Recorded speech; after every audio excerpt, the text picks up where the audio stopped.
You're watching E.T.N, where we don't do news, we just talk entertainment. Share and subscribe. Hey guys, welcome to Entertainment Talk Nation. This is Rob. This video, we're going to be doing our review for Shadow in the Cloud. Now, this movie I was kind of inspired to watch via Fat Samurai Guy and Lady Fat Blood over on Fat Samurai Guy's channel. So they had a live stream a couple of weeks ago. In fact, this might have been even before I actually moved to my new place here. And I remember during that live stream, they had mentioned this movie and they didn't go into any details, just pretty much beating the movie up.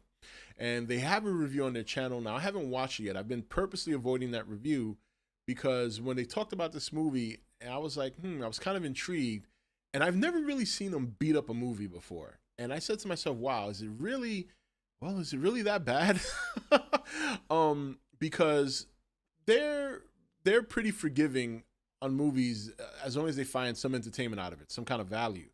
Lady Fat Blood happens to be a bit more of a tougher critic, a tougher critic on certain movies. But for those of you who don't know, she absolutely loves Avatar, and I am looking forward to doing a review with her regarding Avatar.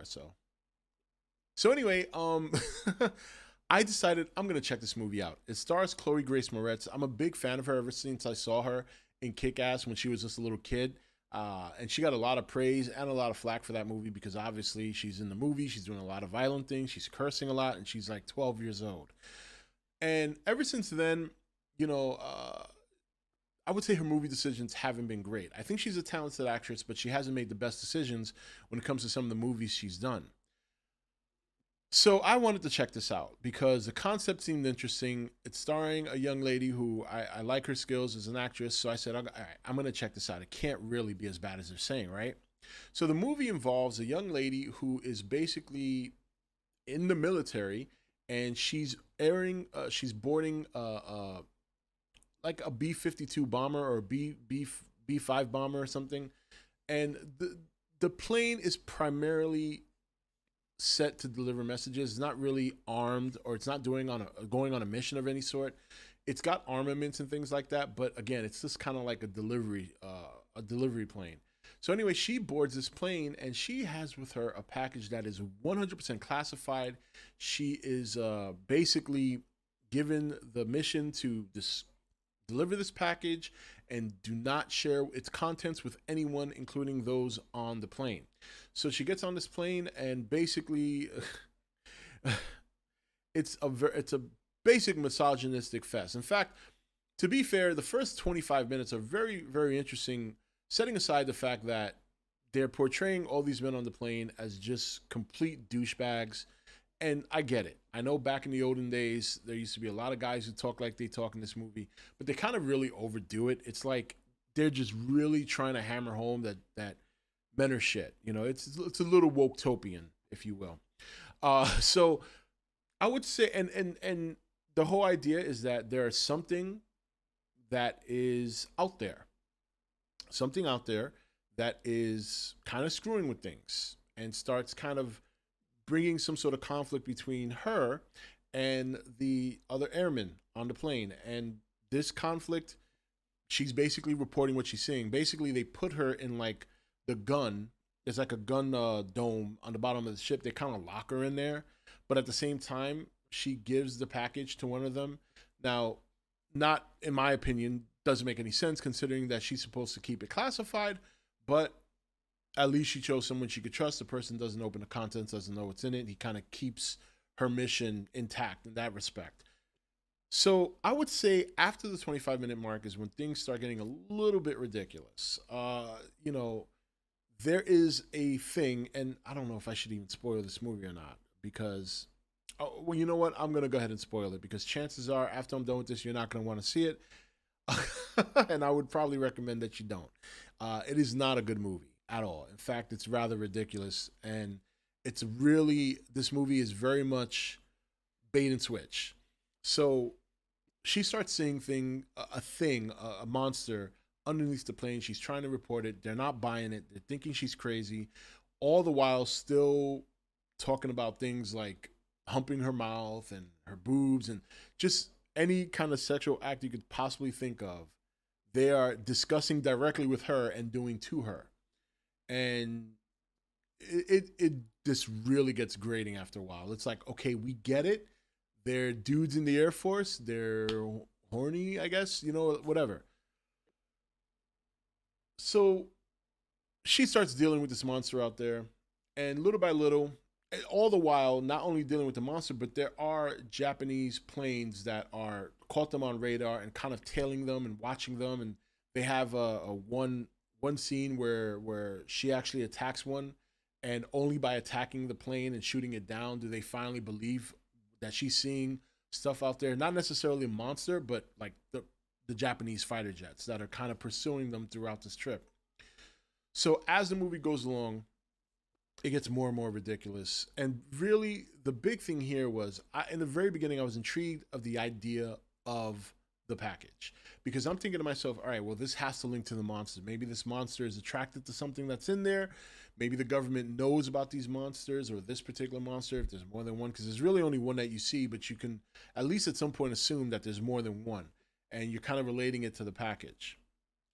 So this monster is slowly kind of tearing the plane apart, and their engines stop working and things like that. And finally, we get to the point where you find out what's in the package. And it is at this point that I'm thinking to myself, all right, this is it. This is probably going to be the big, this is the big to do. This is the payoff. And you find out that in the package is a baby.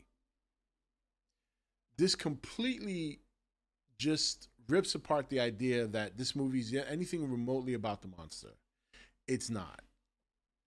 You don't even know if it's about the package anymore, because first of all, the idea, your whole thought process going into this movie while watching it is you're thinking the package and the monster have to be connected somehow. There has to be something there. You find out she's not even in the military. You find out that she's actually running away from her husband who abused her. And then you find out that somebody on the plane, or not even somebody, you find out that she had an affair or hooked up with somebody that's on the plane, and that child is their child. They know each other. He never says anything when she comes in. And, it's like, and then on top of that, you have this baby in this box this whole time. Now, granted, they did do some pretty good shots where you see the box, and if you pay close attention, there are little vents there. You know what I mean? Like you could see, all right, because that's the first thing you're gonna ask is, how's this baby even alive or breathing in this thing? But if you look closely, there are certain shots in the movie where they show the box kind of up close, and they kind of purposely frame it in such a way that if you're paying attention, you will see that there's like spots there where the baby could essentially breathe. But beyond that, when you go through this movie and you see all the things they're going through as you get towards the climax of the movie, where this plane is crashing, where this damn box is hanging off the bottom of the wing of the plane at some point in this, I mean, the idea that this baby is even alive, the fact that the baby is hanging from the bottom of the wing of a plane at this altitude without passing out or dying, because when this happens, she's in the dome, although she does actually get out of the dome and climb upside down across the bottom of the plane towards the baby basket, all while in air, in full altitude. Again, but what's crazier is that at this point, when you find out what's in there, the monster is completely irrelevant at this point. The monster is just a side thing. The story is really about her and escaping her abusive husband and getting away with her baby, and thinking that the man who's on the plane, the one that she gave the package to, who they both hooked up and know each other, but do not acknowledge each other at all until later on in the movie. Like, it's very ridiculous. Then you also find out that this monster, the beginning of the movie does a good job telling the tale of like these gremlins, and it gives like a little cartoon about gremlins, malfunctioning planes and stuff like that. And then the end of the message is, well, it's not really gremlins. It's you as a pilot. You need to be focused. You need to be responsible. But it turns out the gremlins are real. The pilots on the plane reference gremlins at some point before they even see this monster. It's just a complete mess. It's a complete mess. There's one crazy scene. You think you think it was crazy, the idea that she's climbing on the bottom of the plane to get her baby basket that's dangling from the wing while in full altitude in the air while dealing with this monster. You think that sounds ridiculous. At some point, they fight another series, or at least another plane of Japanese fighters. She falls through the dome, and then as she's falling, the plane underneath her, which is the Japanese fighter, explodes, and she pops right back up. Not burned, no hair burned off. She's not charred in the back of her. She actually survives this. So this plane finally crashes, and most of the men on the plane, I would say a little less than half of them, because there's about, I want to say 6 of them. I'd say about 2 of them died, maybe 3. I know there were 3 survivors at the end. And you know what? The reason I can't tell you, I don't remember, is because nobody cares. These men in the instant of like a flash went from talking about mouth fucking this girl to suddenly save the baby. It's like suddenly they care, and then suddenly you're supposed to care about them. I was so disappointed because, like I said, the first 25 minutes are actually very good. So they've crash land, and suddenly she becomes Neo from the Matrix. She starts fighting this thing. Suddenly she knows martial arts out of nowhere. I mean, remember, they confirmed earlier that she's not necessarily in the military. They don't know who she is. It's not till later that she confesses that she's just a runaway with her baby from an abusive husband. So out of nowhere, she's fighting this gremlin monster that, and by the way, the gremlin monster design was very good. I thought it was very cool. In fact, it does this thing where it kind of taunts and sticks its tongue out, but there's all these little spikes on its tongue. It's actually, the monster design was good. You know, the cinematography wasn't bad either. This story was just ridiculous. You know, you're led to believe that there's a story about a monster out in, you know, while these pilots are flying, that is going to basically wreck and sabotage this plane, and it has nothing to do with that. The monster is just kind of like there. You know, the story is about her and running away with her baby, and at the end she goes one-on-one with the monster. She does all these moves, she breaks it. I mean, it's just so ridiculous.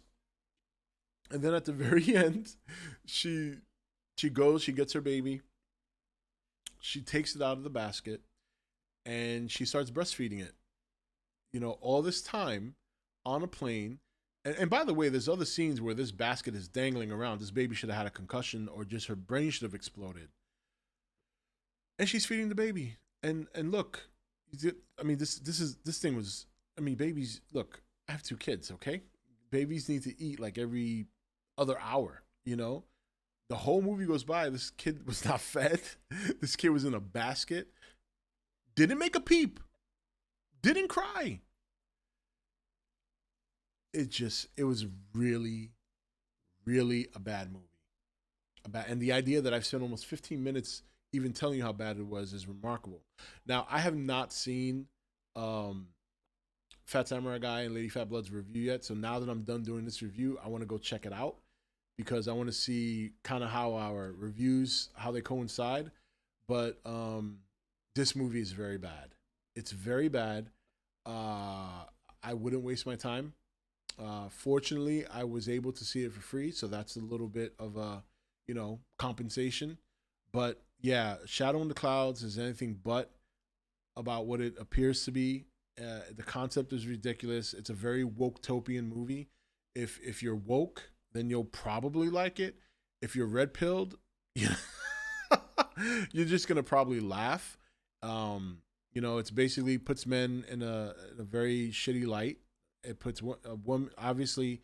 You know, this is another movie where the female main lead does not necessarily earn the things that she's capable of doing. I mean, I was in the belief that she was in the military up until, you know, doing some of the things she was doing. But when she revealed that she wasn't, the idea of her climbing under the plane, doing some of the things she was doing, shooting the turret and shooting down a plane, fighting, that all goes out the window once you realize that she's just a runaway with a baby. So this is a ridiculous movie. Another one of those typical modern day Hollywood woketopian movies that just want to give the female the power and shit on men. This is really what it comes down to. It's not about the monster. It's not about anything spooky or scary. It's just a disguise for the same kind of shit that we see in Hollywood from time to time with the woketopian movement, so to speak. So, but anyway, that's it for this review. I got more reviews coming. We got Greenland, I got Tenet, and there is one more. Oh, and Run, Hide, Fight. So those will be coming up this week as well. And of course, other content will be coming. And I'm going to be talking about WandaVision and how that's going so far. So that'll be coming up soon. But anyway, guys, that's it for this review. Did you see Shadow in the Cloud? What do you think? Let me know in the comments below. Otherwise, if you haven't, you're not missing anything. Don't see it. This is Rob signing off for E.T.N, where we don't do news. We just talk entertainment. Take it easy.